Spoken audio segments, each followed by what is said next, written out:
Good morning. Get set for 90 minutes of fantastic food and fun. This is Saturday Kitchen Live.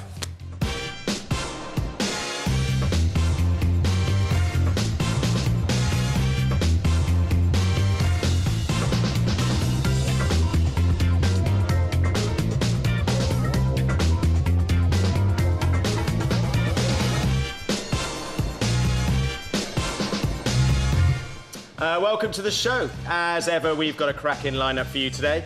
Someone who manages to keep me on my toes whilst cooking up a storm is the wonderful Haugh. Good morning, Anna. Morning, Matt. Isn't that a little punch? That's just a warning, you know, okay. don't come in closer. A little friendly punch. It's not surprising he's impressive. He's worked with the Roux, Raymond Blanc and Gordon Ramsay. It's the excellent Freddy Forster. Good morning, Freddie. Good morning to you, Matt. A little salute. And on drinks duty today, wine expert extraordinaire is Ollie Smith. Hi Matt, how you doing? I'm loving your look. It's very kind of Secret Agents After Dark. It's a bit Johnny Cash today, I thought. I've gone full black, man in black. Anyway, our special guest is a hugely successful comedian, actor, writer and podcaster. With 2 brand new TV shows out in the last month, we're lucky she's managed to squeeze us into her busy life. It's Sara Pascoe.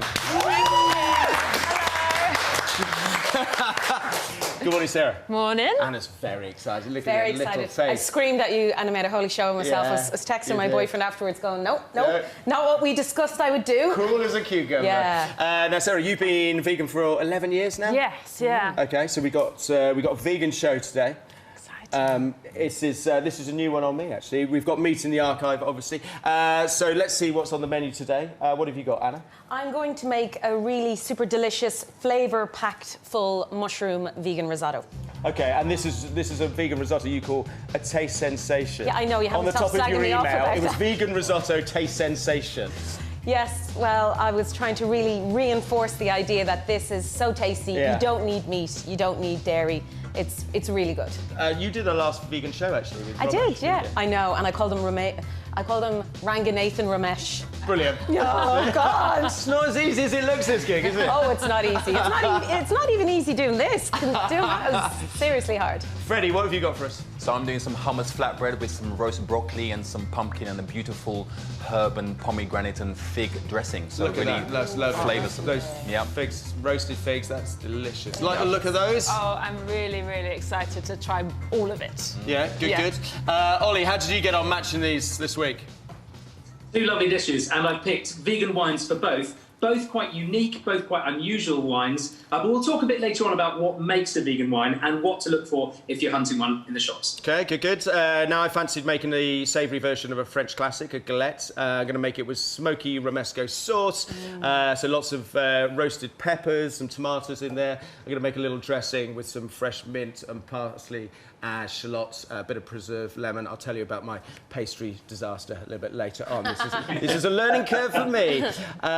Now, Sarah, as you know, at the end of the show, you'll be facing Food Heaven, Food Heaven. Yeah, yeah. Tell us your idea of Food Heaven. Food Heaven, as a vegan, I love really creamy things, avocado, coconut milk. I like sweet things, desserts are my favourite. In terms of hell, I think the most boring food, most pointless food in the world is white bread. Like, Okay. get out. And Get then out. the worst vegetable, I really like vegetables, but the worst one is aubergine. It's, yeah, and chilies. I'm not into kind of spicy food. But you like Mexican food, you like Asian food. I like all kinds of food until it gets too spicy, Until it and then gets I think too- you can't appreciate flavour in it. Okay. So flavour rather than just heat. Yes, for the yeah. sake of it. Okay, so if the viewers give you heaven, I'm going to make a vegan dessert packed full of your favourite ingredients. So I'm going to make an avocado, coconut milk and lime ice cream, which sounds odd, it is delicious. I'm going to serve that on top of an aquafaba meringue, sliced mango, finished with some toasted coconut and some lime zest. Very nice. Yes, please. But if they give you hell, it's going to be aubergines with a bit of a chilli kick. So I'm They going to get roast. to decide. Huh? They get to decide what I have to eat. Yes. You better be That's good. the public. So I'll roast the aubergines before mixing the flesh with some lemongrass and ginger, spreading on some white fried bread to make aubergine toast. I'm going to serve that with a spicy lentil and aubergine stew. It's like prawn toast without the prawns. Obviously, you have to wait till the end of the show to find out which one the viewers vote for. I love that this is a surprise to you. Just log on to the website to vote for Sarah's Heaven or Hell, and you can view the terms and privacy notices there as well. Now, as ever, we've been inundated with your culinary creations at home. Let's take a look at what you've been cooking over the last week. Corinne made Theo's nudies from last week. Wow. Look at that, expertly styled. Yeah. Very nicely photographed. Angela was also inspired by Theo. She made tagliatelle from his pasta masterclass. That's a serious pasta machine. That is. Expensive bit of kit, that. Yeah. That. Really expensive. For sure. Finally, Harry's been helping Grandma Lorraine in the kitchen. Wait for this. Although it looks like he's made slightly more mess than I. Look at that. He's having a right laugh. Brilliant. And if you make anything from today's show, make sure you send us a picture. Send it to saturday.kitchen@cactustv.co.uk or share them using the hashtag #SaturdayKitchen. Right. Anna, you're cooking. Freddie, we're staying distant, so you're going to pop out for a bit. I'll see you later. You go and relax. See you later. See you later. Right, Anna. Right. Taste sensation. Stop that now. I'm Mushroom already risotto. nervous because if Sarah doesn't like this dish, I think I might just give up being a chef. I will like it, but I think you're right to say taste sensation, because when you say risotto, especially to people who always have to have the vegan or vegetarian, they think, oh, it's just hot rice, isn't it? Yeah, no, this isn't. This isn't. So thank you so much for alleviating my nerves, Sarah. Yeah. No, I'm really hoping that you're going to like this. And I do think that if somebody doesn't, thinks that vegan food isn't flavoursome or are a bit wary of it, this is a perfect dish to try out for like... And I have to say, I mean, I ate all of this. He did, he scoffed it. No shame, it was kind of embarrassing. Funnily enough, yeah. Thank you, Anna. Yes, you're welcome. In rehearsal. And it just tastes, it's packed full of flavour. You think it's laced with all sorts of rich sort of meats butter and cream and meat stock and things like that, but it really isn't. So Nope. it's amazing what you can do. Did you just say I'm amazing? So talk us I heard through. him say that. So we're using these funny yeast flakes. Yeah. Right? Oh, they're great. Yeah, they're amazing. Yeah? Absolutely, and are so versatile. You can put them into anything. Yeah, they're so brilliant. So first things first, I'm just getting my risotto on. So a little bit of chopped mushroom, chopped shallots, some garlic. Then I'm going to put my risotto rice in, and I'm going to put my white wine in. Okay. Why do you use white wine? Great question. Why Matt. are you using white wine?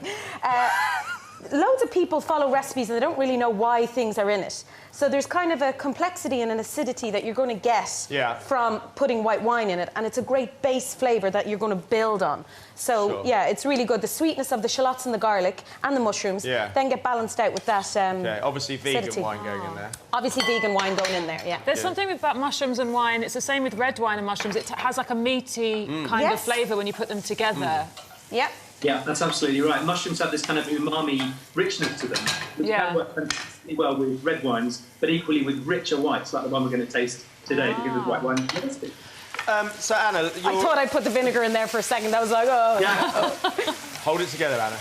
Hold it together. So you're also using a spoonful of Vegemite.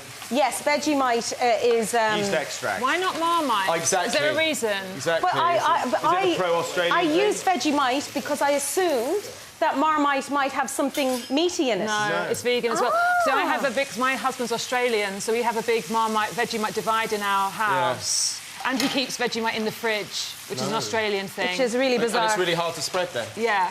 Yeah. Yeah, and They are quite so he'll be watching this thinking that he's won. Oh, no! But you've now taught me something about food. Sarah, honestly, it's like you just can't stop giving. You're welcome. It's OK. You really are a super fan. I am a super fan, and I am shaking like a leaf. I don't know why You've never seen me like this. Literally here to make up the numbers. Right, talk us through your risotto. So, yes, shallots, garlic, white wine, a little bit of oil. I haven't put any salt in there because the other ingredients that are coming along are quite punchy. I also have a bit of soy sauce to go into it at the end because it's, instead of using normal salt, there's more flavour in soy sauce, so you're just kind of reinforcing all of that. So I'm going to slice... Ooh, I've got, like, teeth on this one. I'm going to slice my beetroot. I love using pickles in almost everything that I do. Hot, cold, salad, main courses. I always think pickles are just, they add another dimension to food. So I'm going to put a little bit of pickled beetroot on here. And again, it's like that kind of lovely autumn flavour. Mushrooms, beetroot. Yeah, all good. I mean, these little pickles really work in this because it's very rich, it's very kind of meaty and dense tasting, so this kind of lightens the load every now and again. Absolutely. I know I keep saying it, but I can't believe it. I'm shaking like a leaf. I'm thinking about mushrooms now and why we don't put them in glasses of wine. when they're such a good combination. You know, they put olives in Put an olive in. martinis. Yeah. Yes. Very true. We could Do you know invent what? this, like a nice cold mushroom in a nice glass of Sauvignon Blanc. I love it. Let's do it, Sarah, together. Come to my restaurant. Let's do this. Now, talking to the restaurant, Myrtle, how's it going? It's like, I can't believe I've got my dream come true and it's still here. No matter all of the bits and pieces that are happening at the moment, she's still steaming ahead. Okay. Still there. Is it been a struggle with No, what's it's been a going breeze. on? It's actually, you know, been easier. And of course it's been a struggle, Matt. Come on. It's a pandemic. I was closed for 4 months. No, it's honestly, I'm like, I'll go to work after here. I'll skip through that door. Like, I just love it. I love my job. I'm very lucky. Almost as much as I love coming here. I skipped through the door this morning, didn't I? Yes, you did. I did. Yeah, you were it's like a little day out. Pickle. So this pickle is like a basic pickle, I call it in the restaurant. It's like equal quantities of water, vinegar, and then half of what one of them is of sugar. So 100, 150 of sugar, pinch of salt, and it's amazing for almost any pickle at all. Okay, all right, good. Okay. Now, listen, on Monday, you've got a new, you're part of a new show on Yes, BBC, Morning Live. Yes. It's going out at 9:15? 9:15, yeah. Okay, every day? Every day, yeah, Monday to Friday. And you're one of the experts. Yes, Matt. Can you just say that again? So tell us about your expertise. What do you do in the show? Food. It's the only thing I know, really, thank God. Yeah, so we talk about different items that would be interesting and useful to people. So, you know, best before dates are something that some people really follow so too carefully that then they're wasting a lot of food. So we kind of look at why certain things might deteriorate more in the fridge if it's stored badly, and just like little tricks and tips. Like I'm cooking 20 years, so it's trying to take that kind of experience and share it. You know? Yeah. Okay. Talking of which, you've been cooking for 20 odd years. Yeah. Some people are concerned about your lack of guard on that mandolin there. Oh, really? Yes. Oh, yes.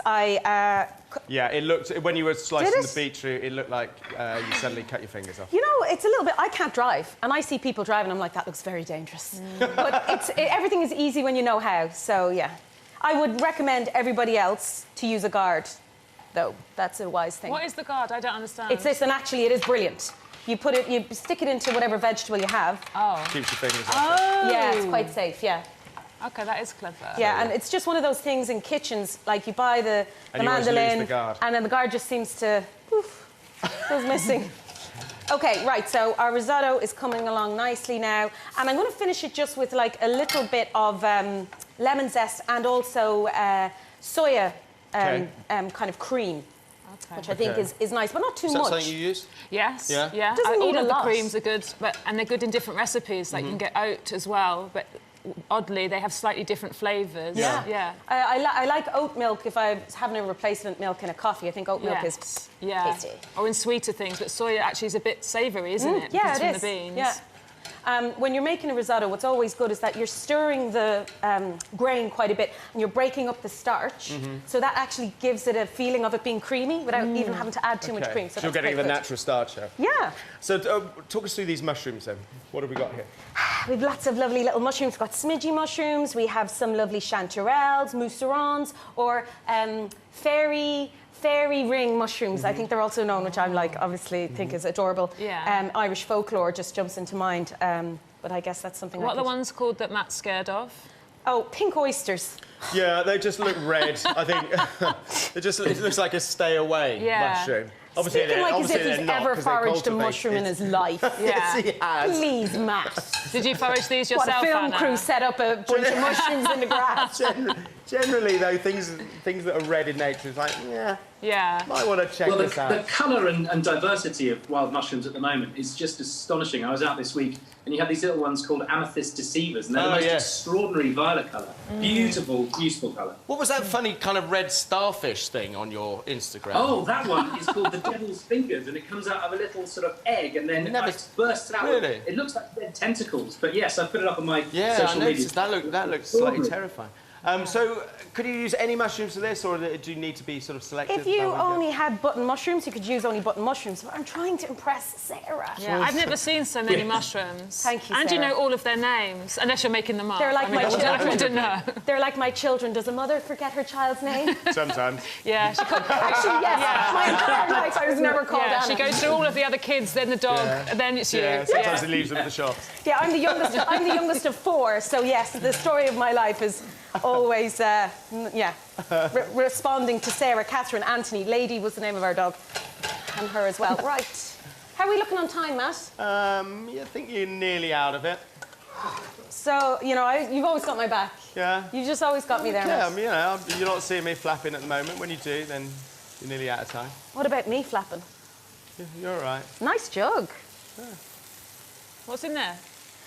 That's your vegan cream. Soya Oh, I cream. see. Yeah. That is a nice jug. Then a little bit of lemon zest in there. Now, would you leave this risotto to kind of stand a little bit before you served it? Yes, I mean in a restaurant you always do let things like fish, meat, risotto. You do let them rest. But this is live television, Matt. I feel like I always have to talk you we don't through have time for that. Yeah. No, I'm just saying. So if this was, you know, the comfort of your own home. You do want your risotto quite wet. That's really important. People very often, they make their risottos too dry. It makes it stodgy and it makes it less enjoyable to eat. So Yeah, do you remember- almost you could make them too wet and they're better. Do you remember back in the day they used to stick them in rings? molds, yeah. Oh, the good old days, Matt. You're showing your age again. Horrific.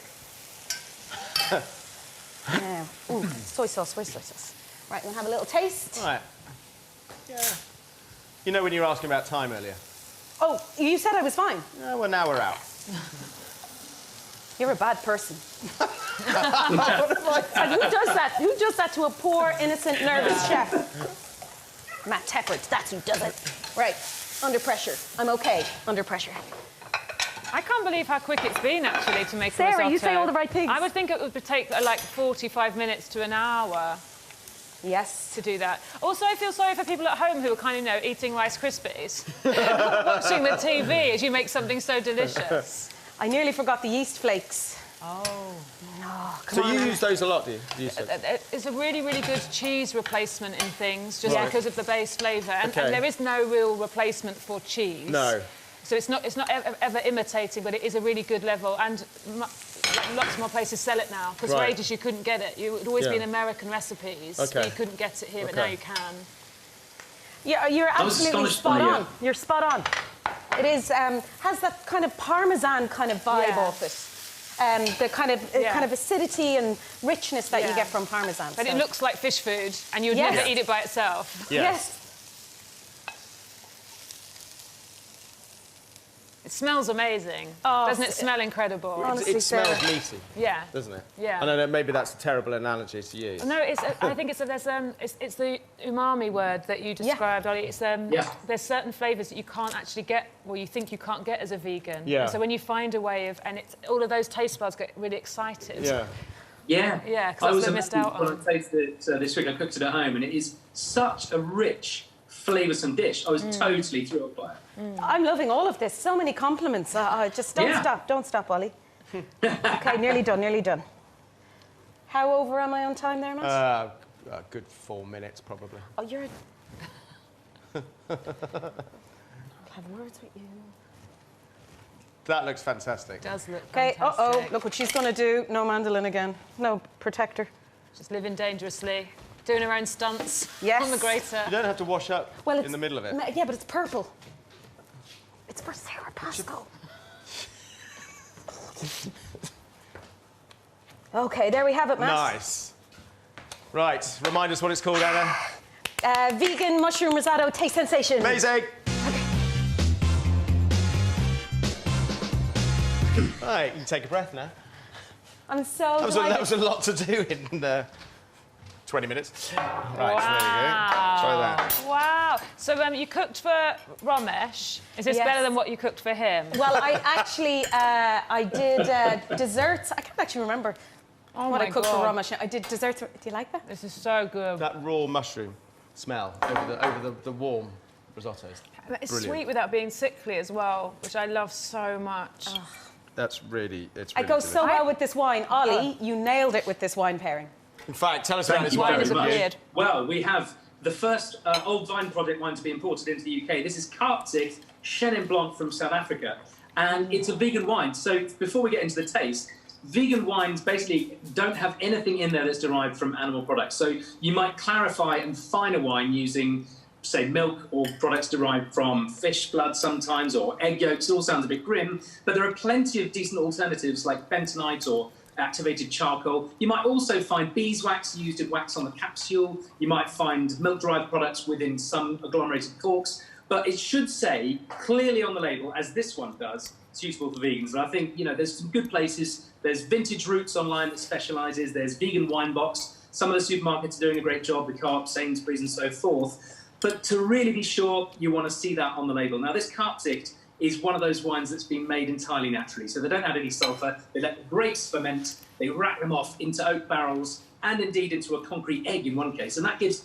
texture and richness to work with the risotto, but it's still refreshing enough to go with the beetroot.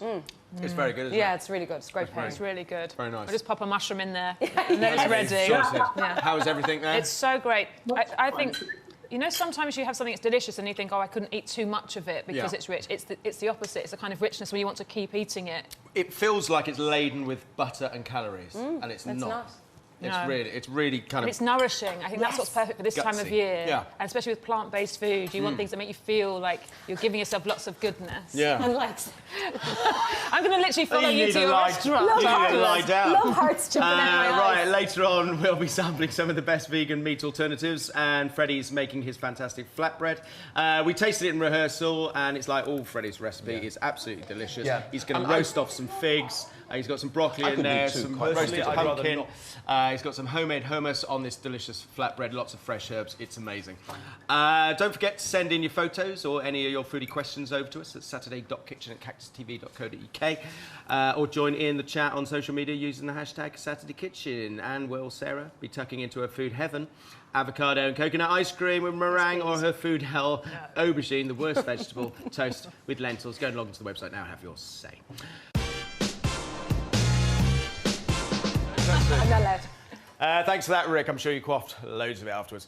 Now, this week, I wanted to make a savoury French galette using vegan pastry for Sarah. But to be honest, when I made the pastry yesterday, it's the first time I've ever made vegan pastry, and it was absolutely pony. It was terrible. It was essentially, and I'm sure there are some very good pastry, tasty pastry recipes out there, and I'm sure you can tell me. It was awful. It was like I put thyme in it, olive oil, flour. It tasted like sand. Yeah. It was horrific. Then lovely Freya, who works here, informs me that the pastry that you buy in supermarkets it's vegan. It's vegan anyway. Yeah. But I didn't know that. So I thought, why bother making something rubbish when you can go out and buy something done properly? So anyway, I'm going to use shop-bought pastry for this. So here it is. I'm going to make a romesco sauce to go on the base. So roasted peppers, and I've got some garlic going in there. There's some almonds, toasted almonds. Bit of olive oil, bit of red wine vinegar, and I'm going to put some smoked paprika in there to make it a bit smoky. It's a that delicious... sounds nice. You're a fan of this, aren't you? I'm a fan. Well, I got to eat this in the rehearsal earlier on. Did you? It was a flavour sensation. A flavour... But you can't use that. That's on my dish. You haven't copywritten that. But it's a great one. It goes really well with a nice lot of rare steak, if I can say that. Really good with grilled squid, cuttlefish, scallops. I mean, it's a nice one just to have sort of in the fridge, as it is. Right, let's get the almonds in. So a bit of oil in there just to kickstart those. Whole almonds. So toast those off. Have you made this? No, I never cook anything like this. I'm really? fascinated, yeah. It's just got bags and bags of flavour, basically. It's a good way, because, I mean, I think the thing I always, and I think a lot of chefs struggle with, is the fact that if you can't rely on butter and you can't rely on the traditional kind of, oomph of flavour and dairy, you have to find it from elsewhere. Yeah, I think some people love that because it makes you be creative, and then you realise you're not losing anything, you're gaining other things. Yeah. It's a really good way to look at vegan flavours and cooking. And anyone who wants to try veganism, either on a meal-to-meal basis or as a lifestyle choice, that's the way to think about it. You're not missing out. You're finding different things to have. Yeah, I think that's a really good... And you've been vegan for 11 years. So what sort of made you go down that route? So it's just finding out about farming. Now, obviously, farming has to feed so many people, but there's a thing with mass farming, especially when it comes to animal products, which means you can't be sure that animals have had an ethical life, like a non-painful life. So when I found out that free range isn't like a legally abided term, it can mean anything in terms of chickens, and found out about mass dairy farming. Right. And I was already vegetarian, and then I think what was really good for me is that I felt much, much healthier once I was eating plant-based. I think if you feel really depleted by a diet, your body needs certain nutrients and you're not meeting them. But I suddenly felt I had all this energy and I was sleeping better and my digestion was better. So it was a really easy changeover for me. Yeah. Yeah. Okay. Well, you need all the energy you got at the moment because you're working on so many projects. Yeah. So you've got 2 shows out. You've got this new book. Yeah. Sex, Power, Money. Yeah. Great title. Yes. It's the follow-up to your last book, Animal. Yeah, that's right. So tell us, what's the premise of the book then? Well, so my first book, I wrote about the evolution of the female body, and obviously I have a female body, and so lots of it's very personal as well as a mixture. And then I had the idea that I said to my publishers, I'm going to do a male version. It's going to be called Manimal. Okay. It's going to be about the male body. And then as I started researching, I realised that it was going to be much broader than that. And so it became Sex, Power, Money, because a lot of the things that I thought I understood when I started reading research, I didn't understand, and my opinions really changed. Yeah. So it really mutated, and it took about a year longer than I was supposed to hand it in. It's quite, I mean... but that sounds brilliant. The fact that you can change your opinion with extra information is really good. Yeah, and also then you want to give that information to other people, because we have a lot of, kind of collective assumptions about stuff, and then you go, oh, that hasn't been proven, or it's much more complicated than that kind of thing. Yeah. It's quite sort of anthropological, I suppose, isn't it? I mean, is that something you've always been interested in? No, I think I became interested in it about 7 or 8 years ago. I read a book, I was doing an Edinburgh show, and I was really interested in the evolution of jealousy in romantic love, and that was kind of the starting point. And then I was reading these books, which from an anthropological point of view were saying that monogamy wasn't necessarily the most natural state for human beings in their pair bonding processes. And I was like, why didn't they tell us this in sex education? Why did they pretend that you just meet someone and stay with them forever? Like, it's more complicated than that. And then from then onwards, I've always liked the idea, not that evolution says this is why you are the way you are, but it might be a factor and an influence in your life, in your desires, and those kind of things. Well, it's very interesting when you break it down to a chemical balance. And, you've got this much chemical and this much chemical, and you bring these together, and this is what love is, and this is what, desire is, and things like that. And when you break it down to that, I think it really is fascinating. Yeah, and it's not trying to be cynical and say, your emotions aren't important, but it is trying to go, understanding that it can be influenced by these certain things. Like, even like if you know about stress, knowing that that's a hormone that can cause your stress levels doesn't make you feel less stressed, but it might make you go, OK, this is my body freaking out, I can adjust. Right, I think that's what I love about your work, Sarah, is that your use of comedy is always channeled towards an empathetic view. There's always some reason to benefit from the knowledge that you're trying to give. And it's quite subversive as well. Yeah. But I think it's extraordinary because the medium feels, challenging. You can't just sit back and take it on. It makes you think. Yeah, that's a very nice thing to say. Sometimes my comedy is just very silly as well. But you're absolutely right. Whenever I find something out, my first desire is to share it. Like my younger sister, she's a school teacher, and I think that must be what it's like to be a teacher. When you read something fascinating, you get to... It must be the same with cooking and recipes. You literally go, you can do this too. You can have it as well. Absolutely. But that was the interesting thing about the book, is it? Because essentially you've got all the sort of science and the information, like a research paper, but it's done with great humour, which is what draws people in. Yeah, you're always hoping, that it makes something easier to absorb or more interesting to absorb, because while we all know that there are very clever books we should be reading, they kind of stay. I'm the same. They stay by the side of the bed. That pile gets bigger and bigger and somebody bigger. Sees them and go, oh yes, I'm definitely going to read that. But that must make it so hard for you, though. What you're choosing to do then is actually really difficult.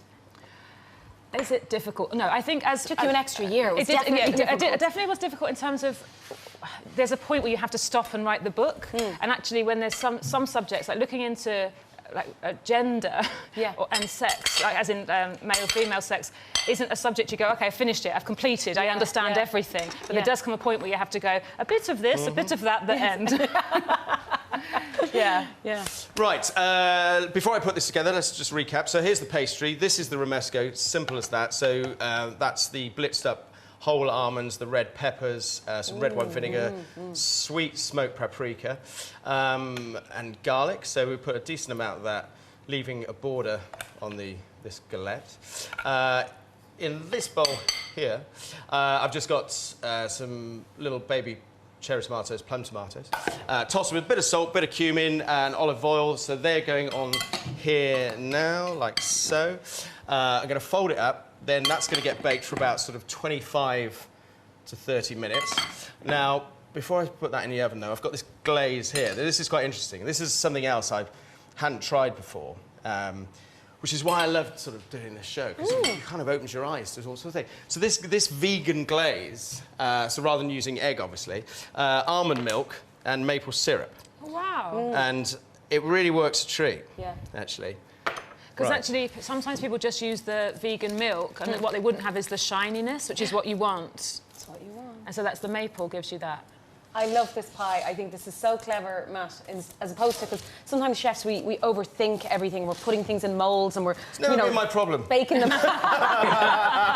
But this is so versatile, this style of pie. You could fill it with anything. Yeah. And it's really lovely. I also feel like if you had that kind of pastry in the fridge, if someone just popped over, you could technically have a cup of tea while that was cooking, couldn't you? And then...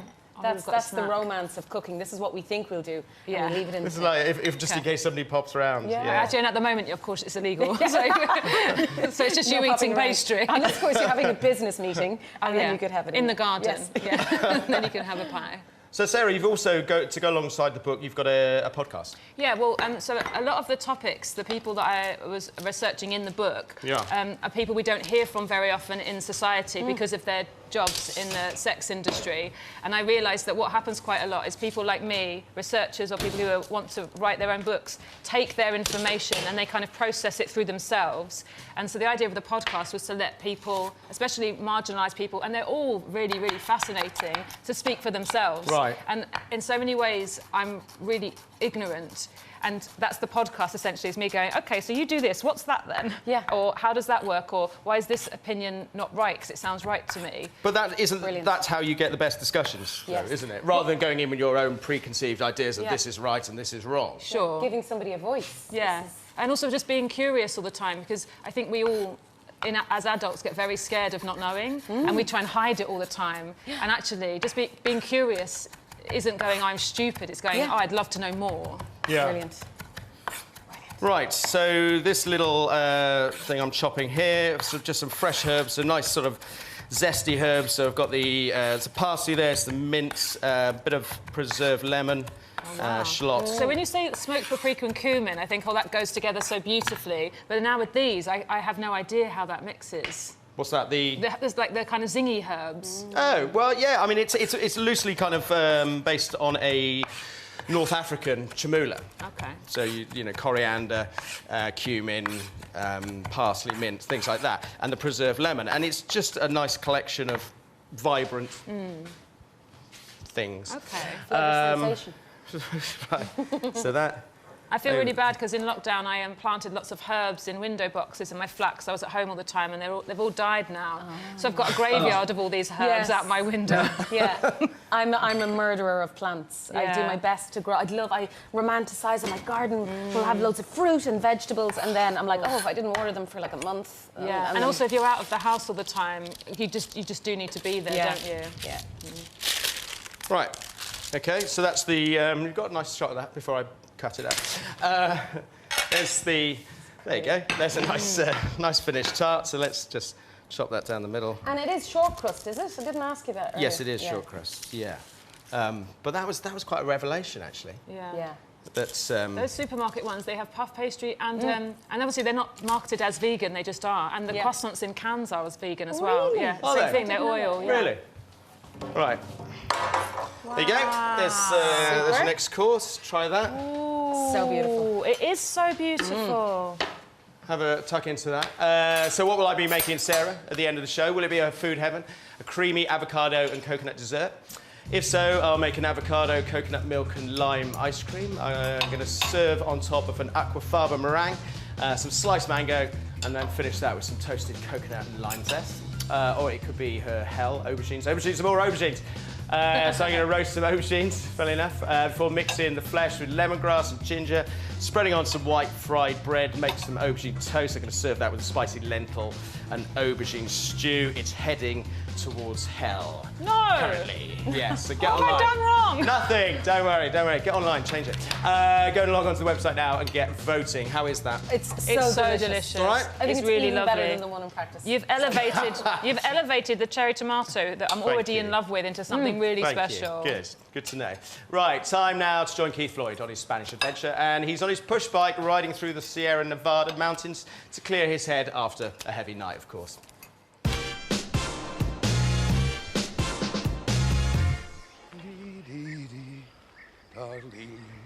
Bars are my downfall, but fresh air and exercise in the cool Sierra Nevada is essential for getting rid of the excesses of too much Malaga wine.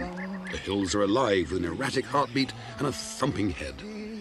There are lots of these little villages that grow like clusters of wild mushrooms on the slopes of the Sierra Nevada. Many of these were formed by people who, way back some 500 years ago, wanted to escape religious persecution. So they came to the safety of the mountains to plant their crops and raise their children. They were Arabs, of course, who, having dominated the country for 700 years, were reluctant to leave it. The bakery here is as old as the village itself, and the method for making the bread hasn't changed in all that time. There's been no need to. Its doughy, delicious flavour derived from the chestnuts, pines and olive wood that fires the oven. As they say, to know a country, you must eat a country. Once it was the Visigoths' arrows that threatened these villages.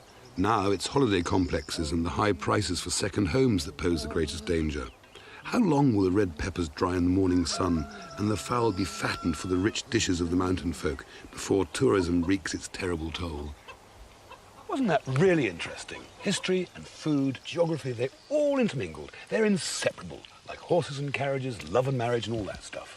But cycling is an exhilarating sport, and it also makes you very, very hungry. And I'm starving. And there are no supermarkets around here up in the mountains in Sierra Nevada. And I haven't, you might think I have, but I haven't got a caravan towing behind me with hot and cold running gin and tonics and nice snacks and things in it. I have to take with me what I can carry in my pack. And also, apart from that, things are a little bit difficult this morning, just between you and me and all of you watching. Clive isn't very well. He's hurt his back. So I'm doing a very gentle mountain boy's breakfast for him. So when I've cooked it, of the typical products you can get here in the mountains, which are, Clive, come down to the pot if you can manage it, mind your back steady, lovely mountain bacon, garlic, red peppers, sizzling away in wonderful olive oil. And then I'll lift these to you, Clive. Come back up to me, because I know it hurts you to lift the camera. It's very heavy on his shoulder, you know. Wonderful mountain sausages, the black ones and the red ones. This is slightly spicy, this is very porky. And all they do is go into there and sizzle away for a little while. Now, all this talk, all this cycling, as I said, has made me terribly thirsty. And right here, I happen to have a little drop of the local plonk. So I have a quick slurp. Oh dear. Probably what would happen, I expect at some time, because we've had a very busy morning, we'll probably have a little cutaway and maybe do some more history, because I know you're very keen on history. I really love it. Anyway, back onto the pot, please, Clive, because I happen to have here a jar of preserved beans, haricot beans. So we just pop those into there, if we can get them out.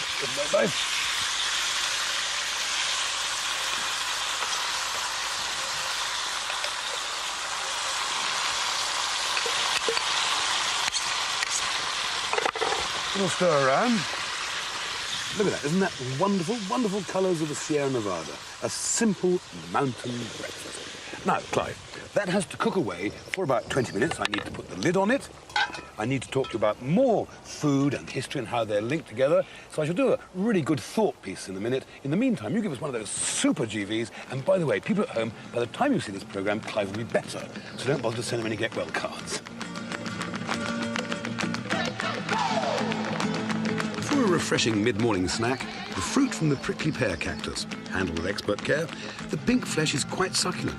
And then there's chestnuts. They do great dishes up here with them, with wild mushrooms and game. Incidentally, the wood for the little flat-roofed white houses comes from the chestnut trees. The valleys with the soft climate are wonderful for growing vegetables of all kinds, especially beans, which brings me very neatly to lunch.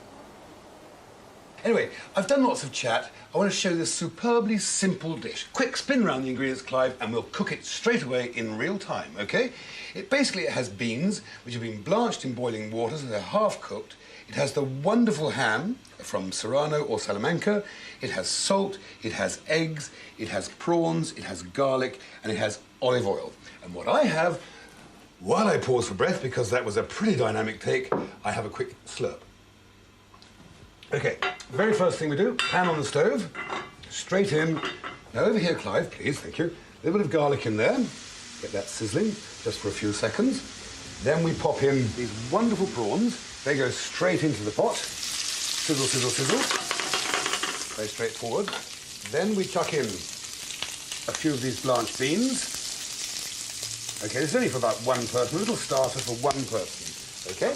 Then a little bit of the ham on, like so. A quick swizzle round. This is very hot, very fast cooking. The whole thing only takes a couple of seconds. Now, the other important part of this dish are 3 well-beaten whole eggs. That's the yellows and the whites. And of course, come back to me please, Clive, one of the good things about Spanish cooking is they do believe in things like free-range eggs, fresh vegetables, fresh fish. Simplicity, yes, but freshness is all. Freshness is paramount. Right, now, we pop those into there and just shirr them round, as the Americans would say, for a second. On the gas here. And this is quite a refined dish. It's not an omelette. It's really, back up to me, Clive.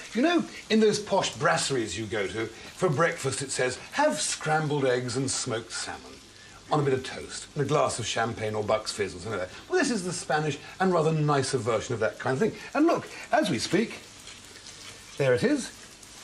Absolutely ready. Now, stay there for 2 seconds while I get from the hot cupboard over here my little plate.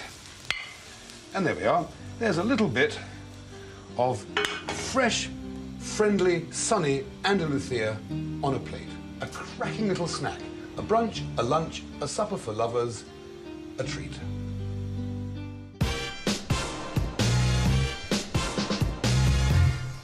I'm sure that was delicious, but it looked like a dog's dinner. Thanks for that, Keith. Still to come, we'll be tasting a range of vegan meat substitutes, and Sarah will be facing either her food heaven avocado ice cream and coconut meringues or her food hell aubergine toast with a spiced lentil stew. The vote is still open, and it's going one way. Get online My now. mum's watching. Can you please vote for heaven a lot of times? You can only vote once. Right, Freddie, you're back. I'm back indeed, yes. What have you got for us, Freddie? So we're doing a little flatbread here with some hummus and some figs and pomegranate. So, beautiful vegan dish here. So first of all, I've got some figs onto my tray. Just going to cut them up. I love a black fig, Fred. Yeah, I love a fig just in general. Just like that. OK, touch of olive oil. Would you roast those even when they're still so? Well, it's just about warming them through to bring out the natural sweetness of the figs, really. That's all. Okay. Straight inside. Okay. It's a lovely autumnal dish. This It is beautiful. The squash and the figs and the. So here I'm just going to make my. I've got the flatbread dough already made. So this particular dough here is 500 grams of flour, 10 grams of yeast, 10 grams of salt, 300 ml of water, and then 30 milliliters of olive oil.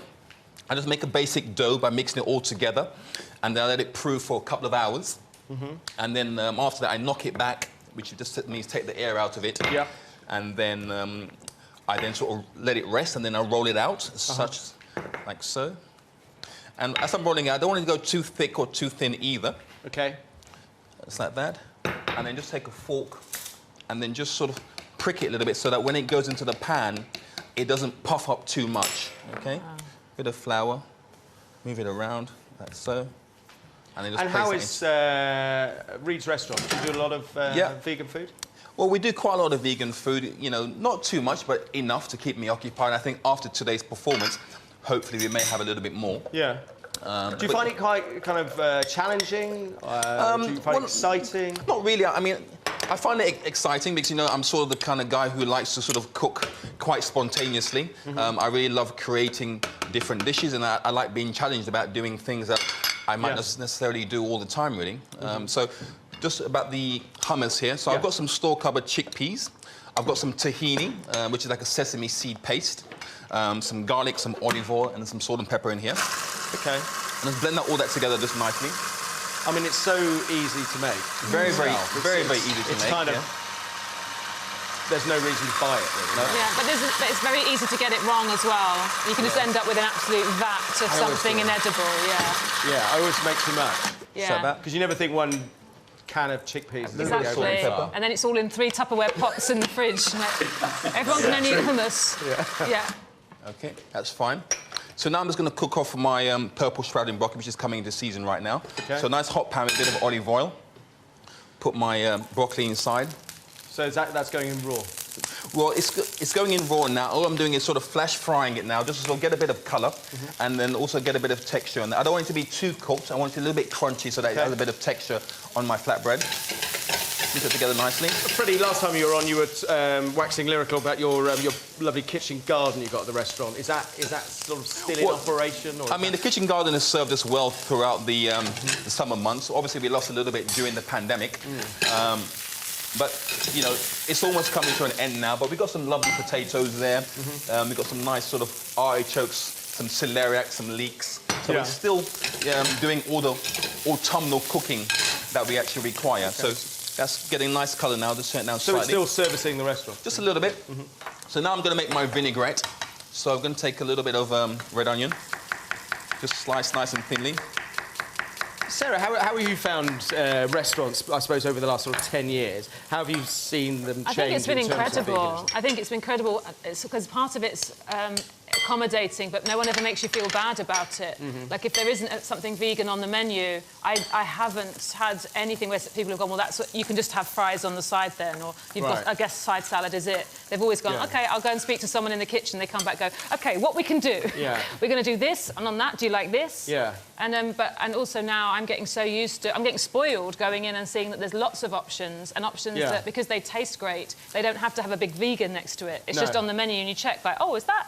I've noticed, I mean, going around the country, well, when you could, and working with various crews, and there's often sort of vegan people on the team.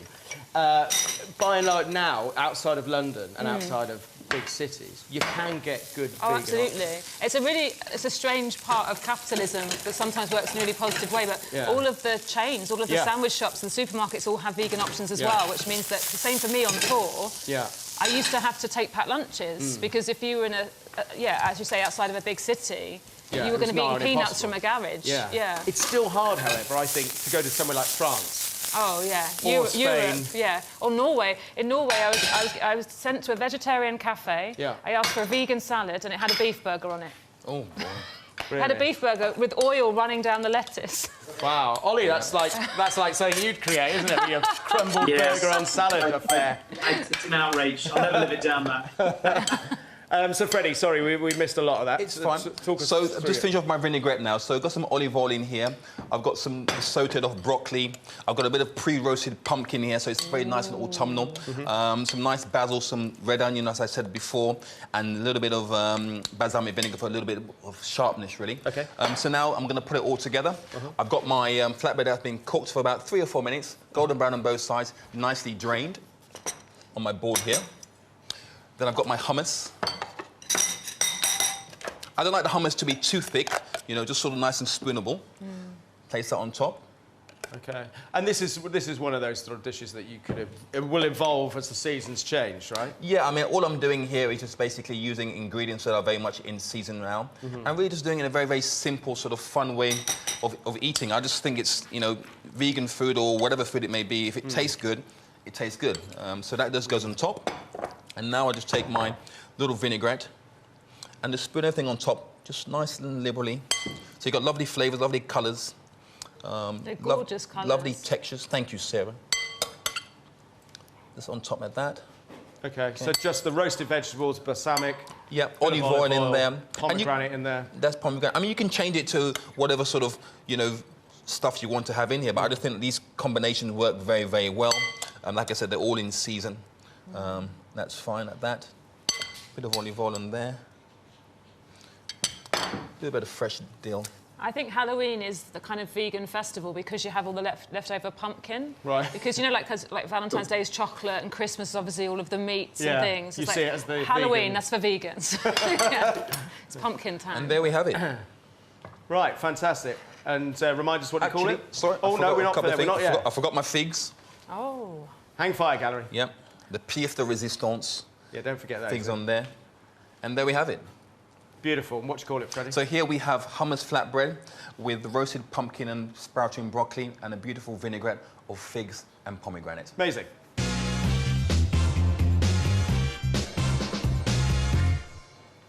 Right. Just going to cut that in half. Beautiful. It's beautiful, isn't it? It's like a garden. Like a little garden on a... Are you quite into lots of sort of fresh herbs and stuff like that? Yeah, I find it really exciting, especially because at home you might make yourself one thing. I would never make myself with something pumpkin, beetroot and figs on it. So it's incredibly exciting. Right. Thank you. We'll get more wine again. Right, Ollie, while we tuck into this, what have we got? We have a little-known grape variety called Famoso, and it may not be famous yet, but it really should be. It comes from Italy, and this one here, £8 from M&S. M&S are doing a very good job of clearly labelling which wines are suitable for vegans. I'd also give a shout-out to Co-op on that front. But I think that's absolutely vital when you're choosing your wine. Famoso is very, very fragrant. So Freddie's dish is just a feast for the eyes. It's so colourful, it's so vibrant, and it's scented. That's exactly what this wine is. When you smell it, it's like a tangerine dream. And this grape was very nearly extinct just a few years ago. There were 2 rows of vines left in the whole of Italy, pretty much, being used as table grapes. It was saved by winemakers, and today they're making, I just think it's the most scented, splendid find of my year. I love it. You're very excited about this, It's aren't you? fantastic, and that with the garlic and the basil on this is just so perfect. No, I'm glad you approve. I have to say, those figs make it for me. Yeah, just, you know, That give them sweetness just and slightly the crunch sweet, and- get them slightly warm, just brings out the natural flavour of the figs and just give it a good balance between Yeah. the hummus, which is quite Delicious, rich. delicious combination. Ollie, that's lovely as well. How's that sound? You're a genius. Thanks, buddy. He's a Thank you. I've been genius. told that before many a time, Sarah. Okay, all right. Thank you very much indeed. Thank you very Rein it much. in, nobody likes to show off. Now, for anyone out there who's still missing meat in the show, let's catch up with Sam and Shauna now, and they're in Flintshire, visiting a very special riding centre to feed the riders and volunteers a very special lunch.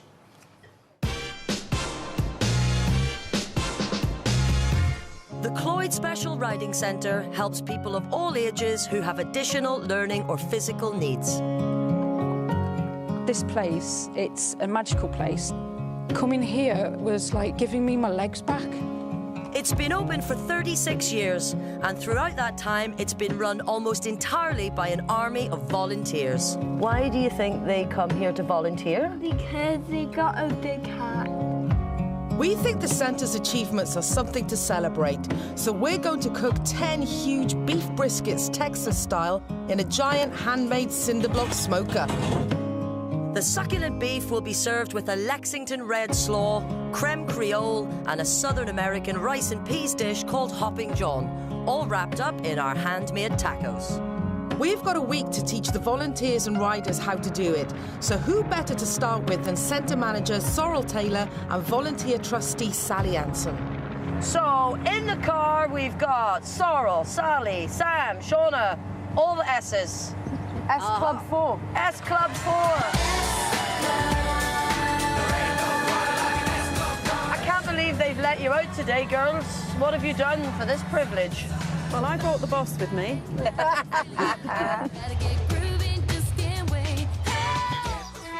The first dish we're going to show the bosses how to cook is a cut of beef known as an anglais, marinated and served with a rice and peas accompaniment called Hopping John.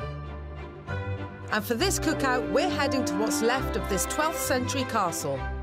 The castle is in the grounds of Harden House, just a few miles from the riding centre. Once the home of British Prime Minister William Gladstone, Harden has a long association with the riding school, and the current Lady Gladstone is the school's president.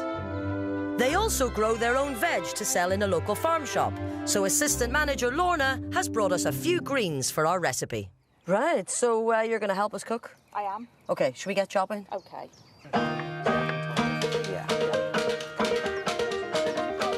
So, Sorrel, you and I have something in common. We do. We both used to be social workers. Yeah, I'm a qualified social worker and I quit my profession to come and work at Floyd Special Riding Centre. I quit my profession to go and meet Dolly Parton. That's the winner. I knew that's what I should have done. I think what you're doing is way more important than us. And tell us a little bit about how long you've been working up at the centre and what you do up there. I've been at the centre now for 4 years. My primary focus, obviously, is ensuring its continuity with all the fundraising and grant applications. We need to raise in excess of $250,000 a year. Wow. In order to continue to offer all the opportunities we do. But the day-to-day running is what costs the amount. You know, so that's where the volunteers really come into their own. That's where the volunteers come in. We're very proud of the fact that we have in excess of 150 volunteers. Alrighty, good chopping, girls. Celery, onion and peppers, the holy trinity of southern cooking. Toss them in a pan and fry with a little oil. Doesn't that smell lovely? I could just eat that right now. While that's softening, Sally and I can make a start on the steak. You ever had an omelette steak I have never had that, no. OK, well, basically it's part of the diaphragm muscles. But the thing when you get it like this, it's got a great big sinew in it, so you end up with, like, 2 steaks, really. Yep. So we'll start with the marinade. I'll start trimming this down. With the onglet sliced in 2, remove the tough central sinew. For the marinade, mix a tablespoon of smoked paprika, a pinch of sea salt and pepper, tomato puree and 2 teaspoons of pureed garlic. Then we add a little local beer, the zest and juice of a lime and orange, and give it all a good whisk. There we go, that's perfect now. So we're just going to pop these in. Delicious. Onglet is a cheaper cut of meat that packs a delicious beefy punch. It's also known as butcher steak because those clever chaps would take it home for their tea after all the expensive cuts had been sold. So next time you're in your butcher's, use your insider knowledge and ask for an onglet. Ideally, I would put them in for at least 2 to 3 hours so they take on some flavour. Overnight is also really good. Yep. So I'm going to hand back over to the girls so they're going to get our rice dish on the go. Right, we need a few more ingredients. The Creole seasoning, like a Cajun kind of flavour to it. In goes our stock. Right, Sorrel, grab the rice. All right, rice in. Next up, peas. Lorna, it's on you.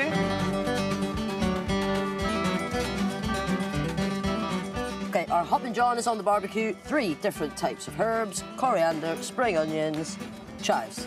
Let's get chopping, ladies. It's thought the name Hoppin' John comes from the original French Creole name of the dish, which is pois pigeon, literally pigeon peas, which is similar to black-eyed peas. Us English-speaking Southerners have been mispronouncing it since the early 1800s. All right, let's just get our steak cooking now. So here he is. We've come out of the marinade. I'm just going to brush it with a little oil. And now our onglet steak is ready to cook on the grill. There we go. Beautiful. How'd you fancy making that for about 150? Bring it on. Bring it on. Bring on the weather. Bring on the big cookout. I can't wait. All right, my steak is cooking really nicely here, and this should be pretty much a perfect medium rare. With the Hoppin' John ready, reduce the remainder of the marinade in a pan for a few minutes to thicken and pour a little over to serve. So there you have it, marinated onglet beef steak with our southern-style Hoppin' John. Grab yourselves a fork, girls. Thank you. Cheers. Cheers. Excellent effort. That is really good. What's the best bit, Sorrel? The bit I did.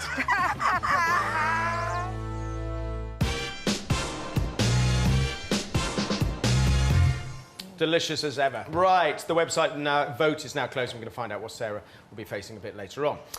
Now, when we chatted to Sarah before coming on the show, she told us that she's always impressed by the quality of vegan meat substitutes. So we thought we'd take a look at what's on the market for those that are potentially trying to cut down on meat while still sort of looking for that meaty texture and flavour. So these are kind of like a gateway, if you will, between sort of meat and full-on veganism. Right, so we'll start up here. This is Linda McCartney's Chicken Buckets. It's an unfortunate name. I think. So try this. So these are sort of these are made. Let's have a look at these. Soya and wheat protein. Yeah. My dad has a joke with Linda McCartney food where he always goes, breakfast from beyond the grave. It's a dad joke. Inappropriate dad joke. Brilliant. I'm usually quite good at those. What are we thinking? I mean, I think these are very middling. Middling? They're not chickeny. And they're not even trying to be chicken shapes, they're triangles. They should be Linda McCartney's brown triangles. It would be a better name. In a bucket? Well, it's not even a bucket. I've bought it before. It's just a paper pot. She's never seen a bucket. OK, so not top of the list, No, then. this is the kind of thing, and I think this is the danger with substitutes. If you gave them to someone who'd recently eaten meat, and I mean the last couple of years, they'd go, excuse me? This is cardboard. So... I think if I had this in my house, I would dress it. It would have, fake cheese on it, mayonnaise, lettuce, tomato. I like the coating. It's quite spicy. It's quite crunchy. I quite like that. I think you're right. Are you being sponsored by these people? No, I'm not. I'm being professional and balanced. You're misreading this. Any free bags of these? Right. So let's move on. So here, pulled pork. Now this, I've been munching this actually during that VT. This is soya chunks in barbecue sauce. I think this is quite nice. I think that's quite good. And actually, I'd quite happily munch on that. So, I obviously haven't eaten meat for a long time, but that's the kind of thing, if I'm given it, my first thing is a question I have to check. That is vegan, right? There's a comedian called Andrew O'Neill, and he calls it parasoya. Then you go, no, I think you've given me meat by mistake. Parasoya, yeah. I mean, it's got that sticky, sweet I think you could barbecue trick sauce. With that. You could I think you could trick. And it's got that sort of meaty taste. These guys won Best Plant-Based Product and Best Street Food Brand in 2019 from the World Food Innovation Awards. And it's not jackfruit, it's soy. Because jackfruit's the one that's often used. It's and pretty ubiquitous currently. So I'm into that. I like that. Right, this is my favourite. I came across this not so long ago. This is Beyond Meat Burger. I think this is really good. Just get stuck in there, girl. Yeah. So, and you can buy these in supermarkets is the thing for people, whether it's just, I think, whether you're vegan or not, it's a healthier treat, I think. I think that's delicious. Yeah. It's got great texture. And I had them in meatballs, and it was in tomato sauce meatballs. And it was fabulous. You wouldn't tell that wasn't beef. Yeah, I think that is. And the texture of it as well, it's very juicy beyond meat, and I think it's, of all the ones I've tried, I think that's the one. So there's a lot of science that went into this in California, a lot of research. I think that's really cracking. Yeah. It also, when you slightly undercook it, it bleeds. Well, it has beetroot in it, doesn't it? Yeah. Which I'm not sure that might be a step too far for. I think most people aren't trying to relive something, but definitely in terms of having treats, veganism can sometimes feel very healthy. Yeah. So it's really great to go like, oh, here's a nice dirty burger I can have. Does it feel? I mean, you were saying it feels a bit like junk food. Well, that's it. So there is. When I went to Berlin, and they were amazing with veganism there, but all of their vegan and stuff is like kebab shops and burger shops, and that was really eye-opening to me. Right. You can have like really naughty food still. Really? Yeah. Okay. That's what I really love. Because that feels like a really dirty burger. Yeah. It's delicious. Feels like a treat, doesn't it? Yeah, I like that. And chips. Right. Lastly, this in capital letters is the name of the brand. Isn't bacon. So this is we got a bit of a BLT thing going on here. This brand is great. They do like chicken pieces as well. This isn't chicken with sea salt and pepper, and they do tikka ones. It's kind of strange. Look, it looks like a piece of smoked eel or something. Yeah. A bit of mackerel. Yeah. Very thin. Mackerel, yeah. But it crunches up really well. So a long time, the thing with bacon was that it either stuck straight to the pan or it was too slimy like ham. Yeah. But I think they've got this kind of, that's why I think it's smaller. It will get crunchy, which is what you want with bacon. And it's got a bacon taste. Yeah, for sure. It's got that smokiness. Yeah, I mean, by and large, I think these things have come on amazingly. In the last 10 years, certainly 20 years, this has changed beyond recognition. I know, but there are still people who, I think that's why it's like you're not trying to pretend it is. You're not trying to trick anyone. Because there are some people who obviously are so in love with eating meat that I can tell it's not bacon. I think it's more just going, for people who just want to have a really balanced, varied diet, it's great that they're out there for them to try. What is your take, actually, on the fact that, if you're vegan, people say, well, you should just ignore the kind of, don't try and recreate meat. Zoe Lyons, another brilliant comic, has got a routine about how if you don't want our meat, you can't have our shapes. So stop trying to make sausages, that's ours. So, just to recap, any favourites here? To be honest, those three are really all very good. The burger, I absolutely would eat again in a heartbeat. I'd order that if I was out. The oomph, the burger, and the this isn't bacon. What about you, Sarah? I'd say the same. Sorry, Linda. Yeah. There you go. There you go. Right, thanks, Nadia. Time to find out whether Sarah is facing her food heaven or food hell. So it could be heaven, which is avocado, creamy things, and the meringue, stuff like that, coconut. Or it could be hell, aubergines, the worst of all vegetables. Oh. So, do you think people want aubergines or meringue? I really hope they want me to have a lovely dessert. Yeah. Well, I can tell you that 56% people went hell, aubergines. Oh. I hate 56% of people.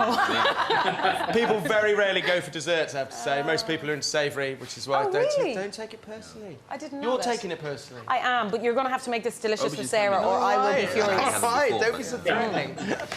Right, OK, so I'm going to get on with this. So, aubergine, the most delicious of all the vegetables. So I'm going to score this and then slow roast it in the oven until it's nice and soft. Do you actually like it? You actually think that's a nice... I actually love aubergine. The texture of it. Yes, love it. It's very delicious. Yeah. It's just you, Sarah. You're on your own. Nodding at me. There's lots of reasons though why aubergines can be a bit gross. So it's all about like how fresh they are, how long you cook them, if they're seasoned, what you know. What I you think put a lot of things. Yeah, I think they can be badly cooked, and if you've had it badly cooked a couple of times, like moussaka as a child, you then go, I'm off that forever. I'm not. I love it. I'm not a fan of moussaka. Right, so I'm going to roast this in the oven with some ginger. So there's ginger, there's some garlic in here, some lemongrass, bit of oil, coriander. When that comes out, I'm going to scoop it in and chop it up, mix it with some more coriander. OK, so that's the sort of pulp. That's then going to go on your horrible white bread, which you hate so much. Whoa. And then, obviously, what makes white bread delicious? Fry it.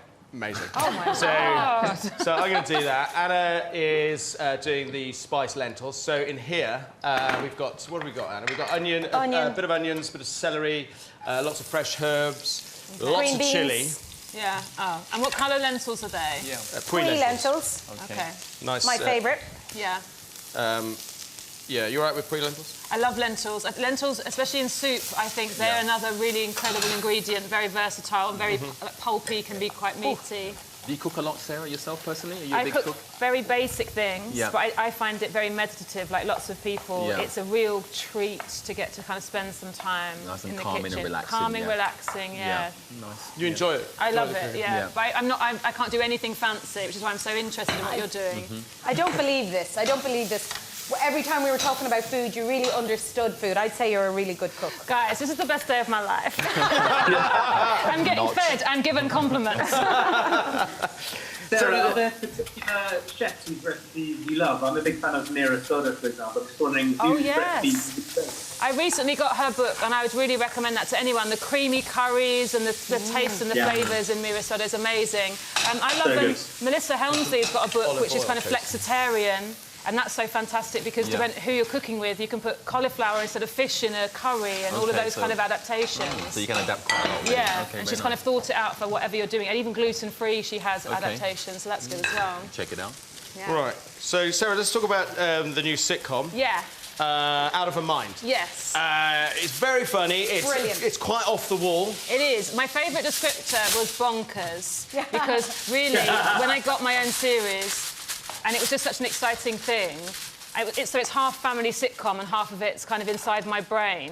And the really exciting thing was being able to write stuff knowing that whatever I write will happen. If I write, I'm rollerblading around Ealing Studios, it will happen. If I say there's a bus and it's full of people kissing each other, then it happens, So someone just finds out how much it costs and then goes, OK, we're going to do that. So, yeah. And it's, I mean, I think I saw a show once about how notoriously difficult sitcoms are to write because they have to have such a sort of broad appeal. Yeah. And I think, I mean, A, it was incredibly brave to write one in that style, but B, also to get it get it away. Yeah. Really, it's quite a big. I think I'm it's a very big lucky. sort of change in. I think I'm lucky. I'm lucky because it's BBC, and BBC do take risks with TV, and they don't take a risk as in we don't think anyone will like it, but they do go, okay, I think this will be for some people, not everyone. Yeah. Which I shouldn't be saying. I'm trying to advertise the show, and also because I'd written books that had, you know, science and things in them. When I said to them, I want to have something that does have some kind of facts and psychology and introspection, really introspection inside it, they didn't freak out and go, that's not how sitcoms work. Which must have been really refreshing. I was really lucky, really, really lucky. Yeah, but when you say you're really lucky, you know, isn't there a saying, the harder I work, the luckier I get? So you say you're lucky, but there would have been an awful lot of work you would have had to have put in to be able to really sell this. So I think you really deserve it. Super fan. Yeah, I know, but that's so nice of you to say. I always say, because I always worry there'll be a comedian at home watching going, no, she's just lucky. So lucky. No.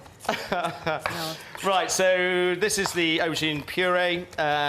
Pretty standard at this point. Then at this junction, I'm now going to spread it on the white bread, so just a piece of, you know, box. OK, can I just say, it looks awful. It looks like... No, you can't. It looks like where an eel would go to bed. I can hear you. It looks like what? Where an eel would go to bed.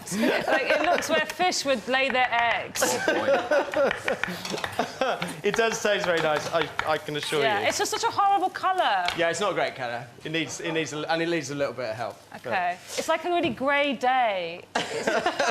It makes me sad. So don't be sad. Okay. Don't be sad. Now listen, let's go back to the sitcom.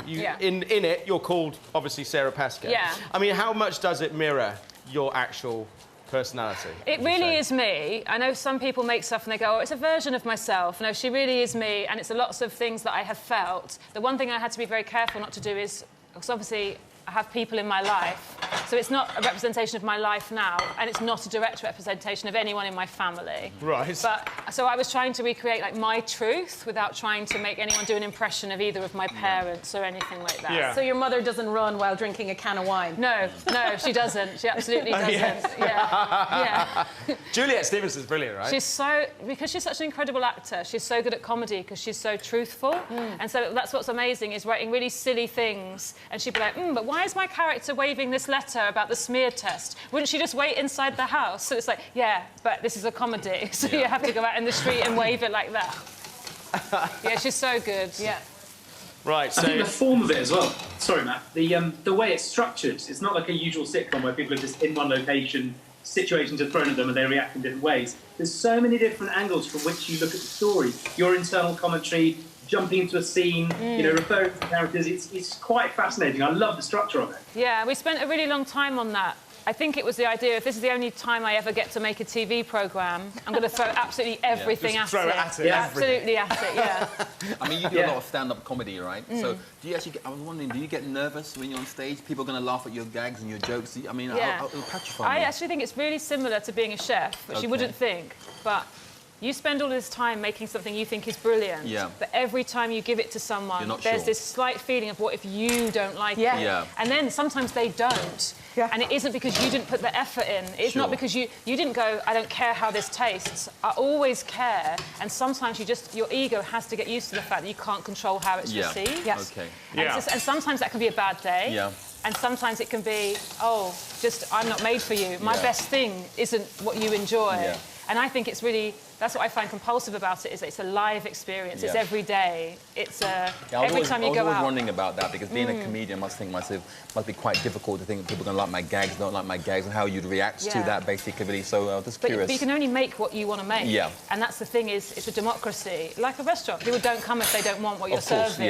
And sometimes you do have to go, it's not for everyone. OK, that makes sense. Sometimes I'm making gross aubergine jokes. And no one wants those. So look, let's back to the aubergine. So get your white bread, put your delicious, tasty aubergine on the top. They got then dipped into some sesame seeds. Fry it gently until it picks up a bit of colour.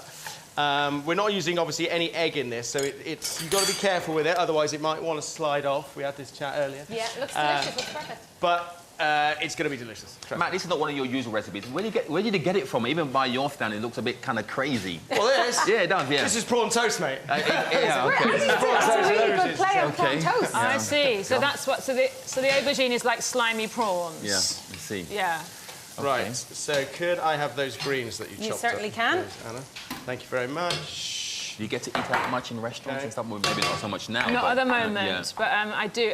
Do you know what? For a very long time, I couldn't afford to eat out in restaurants, so I'm one of the people. I'm like, but now I have money from my job. Yes. It's such a treat that I do absolutely appreciate. Yeah. I'm one of those people who's too friendly to the waiters because I'm so excited. Sure. And the sommelier, when they come over and go, would you like to try this? And I'm like, oh my God, yes, thank you for bringing it over. This sounds so nice. Yeah, because it really is something I appreciate so much to have access to. Yeah. I would never be blasé, but I don't talk in a meal because I'm like, oh, no, look, they've done this and that's over there. And, oh, I found a sesame seed. Yeah. And do you find restaurants are very accommodating to vegan food now, basically? I think, the places I've been to have been really incredible. Yeah. There was somewhere I went to, Galvin. Okay, yeah, they have a whole tasting menu. Oh, really? With matching wines. Nice. And you can go in there with someone who eats meat and they can have their menu and you can have yours. And then the screen between the two of you so you don't get any fumes coming across. Sure. So there's really exciting things out there for vegans. I think it's come a long way over the years, basically, with vegan cooking, really. I think, so I think it's great. And even just the average sort of person who loves food, I think you can enjoy vegan food just as what it is, really. You should do. I think that's it. You should always go, this is such an interesting flavour, rather than, oh, it's missing something. Exactly. Appreciate for what it is, really. I think it's important. So. Right. OK, so there's the spiced lentils. I've just taken the crusts off the toast just to make them look like traditional prawn toast. I take it all back, Matt. It looks quite appetising. Thank you. It looks appetising or edible. Oh, I'm not really sure, actually. I'm going to say I really like the bowl. Looks adequate. That's a beautiful colour blue. Give it a try. Ollie, what have we got here?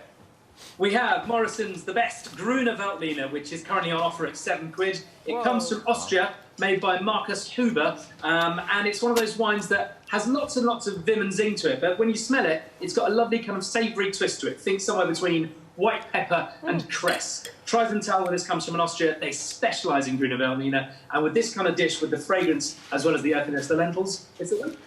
Right. Give it a quick try. I'm going lentils first. This wine's delicious. Yeah, this wine is delicious. It looks really lovely. Yeah. OK, the lentils are really great. Really? I love the green herbs. Really zingy, OK. I'm not sure. Good. Do you know what? I think we'll quit while we're ahead. Chuck into the toast in a bit. Brilliant. Triumph. That's all from us today on Saturday Kitchen Live. Thanks to Anna, Freddie, Ollie, and of course Sarah. All the recipes from the studio are on the website, bbc.co.uk/Saturday Kitchen. Yeah. Join me on BBC Two tomorrow at 10 a.m. for Best Bites. Next week, I'm back here live with a Halloween special with Bryn Williams and Nigella Lawson. Don't forget, the clocks go back tonight, so enjoy the extra hour in bed unless you've got kids. Have a great weekend. Bye for now.